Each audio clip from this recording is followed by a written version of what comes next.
Inilah detik-detik saat tim intelijen TNI Lanal Tanjung Balai Asaham dan patroli gabungan memberhentikan 2 kapal kargo impor Indonesia dari Malaysia di perairan Asahan, Sumatera Utara.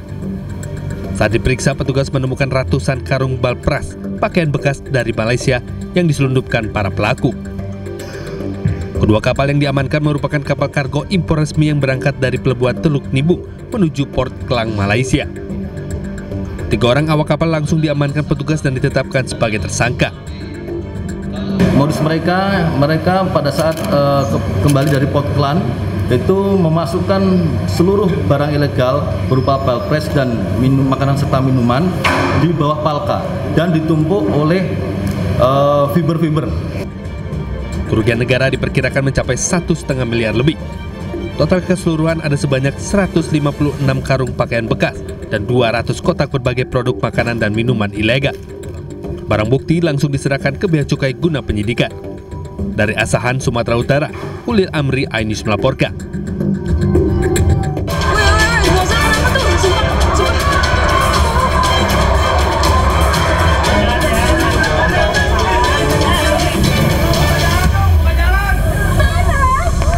Mana aja yang terdekat. Satu hari pasca insiden ledakan di SMA Negeri 72 Jakarta Utara, para murid yang didampingi oleh wali murid diizinkan pihak sekolah untuk mengambil barang-barang yang tertinggal di kelas masing-masing.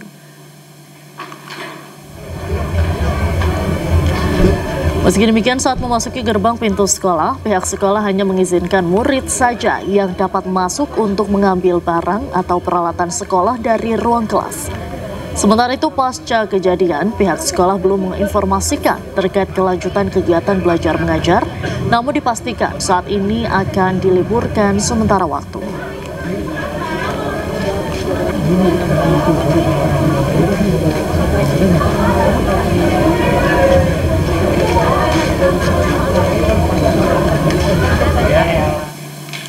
Wakil Ketua Lembaga Perlindungan Saksi dan Korban Mahyudin meninjau lokasi ledakan di SMA N72 Kelapa Gading, Jakarta Utara.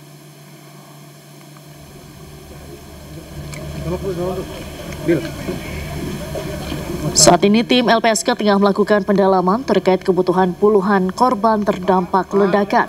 Namun Mahyudin tak merinci secara detail kebutuhan apakah yang akan diberikan oleh LPSK. Mahyudin berjanji LPSK akan memberikan perlindungan dan memenuhi kebutuhan korban terdampak ledakan. Kami di LPSK kan baru melakukan pendalaman aja kaitan dengan kebutuhan korban aja sih, jadi nggak sejauh kaitannya dengan yang lain gitu. Tapi per hari ini seperti apa komitmen dari LPSK untuk pendampingan, karena total tadi ada 29 yang dirawat Pak? Yes, sesuai dengan tugas dan fungsi kami akan memberikan perlindungan itu aja. Kebutuhan korban pasti akan kami penuhi, itu aja. Kapolri Jenderal Listio Sigit Prabowo mengunjungi korban ledakan di SMA N72 Jakarta yang dirawat di Rumah Sakit Islam Jakarta Cempaka Putih. Listio mengungkap masih ada 29 korban ledakan yang menjalani perawatan. Seluruh korban tersebar di Rumah Sakit Islam Jakarta Cempaka Putih, Rumah Sakit Liarsi, dan Rumah Sakit Pertamina Jaya. 2 korban masih berada di ICU lantaran membutuhkan penanganan khusus. Listio menyampaikan jumlah korban pasca kejadian ledakan mencapai 96 orang. Sementara sisanya sudah diperbolehkan pulang dan beberapa menjalani rawat jalan. Polisi masih terus melakukan pendalaman kasus. Terdapat beberapa barang bukti pendukung yang tengah dikumpulkan, seperti tulisan dan serbuk yang diperkirakan menimbulkan potensi ledakan. Listio memastikan pihaknya lewat kolaborasi bersama pihak lain akan mengatasi trauma siswa.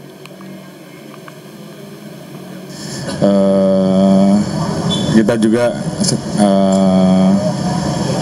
membangun pusat trauma healing yang nanti juga kita persiapkan untuk memberikan pelayanan, nanti bekerja sama tentunya dengan KPAI, dengan dokter-dokter dan psikolog yang diperlukan, sehingga kemudian bisa memberikan bantuan terkait dengan apabila ada keluhan-keluhan yang memang bisa kita berikan pelayanan di trauma healing. Catatan-catatan lain kita kumpulkan, termasuk juga kita melakukan pemeriksaan terhadap media sosial, lingkungan keluarga untuk mengumpulkan semuanya. Nanti secara khusus setelah lengkap tentunya akan dirilis secara resmi. Sekali lagi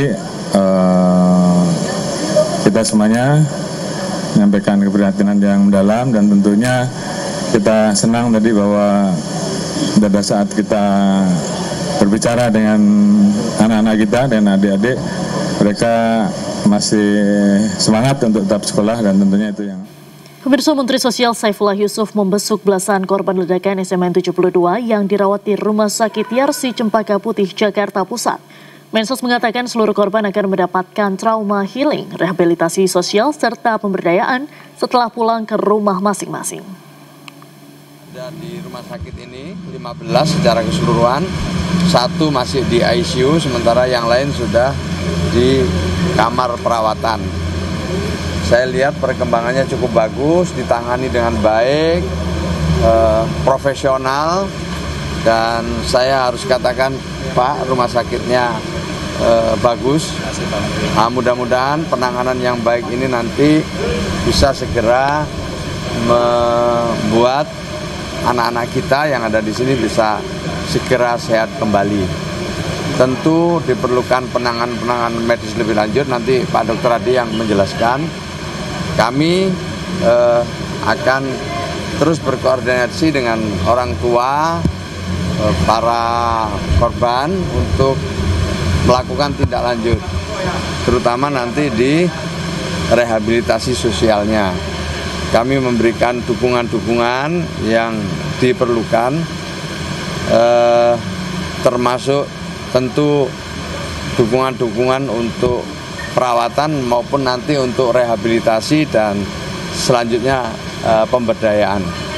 Jadi kami berdialog dengan para orang tuanya, kami berdialog juga dengan pasien-pasiennya, dan alhamdulillah ya kami bisa mendengarkan apa yang mereka ceritakan dengan baik dan mereka optimis untuk bisa segera sehat karena mendapatkan penanganan yang baik. Jadi kalau bantuan pasti nanti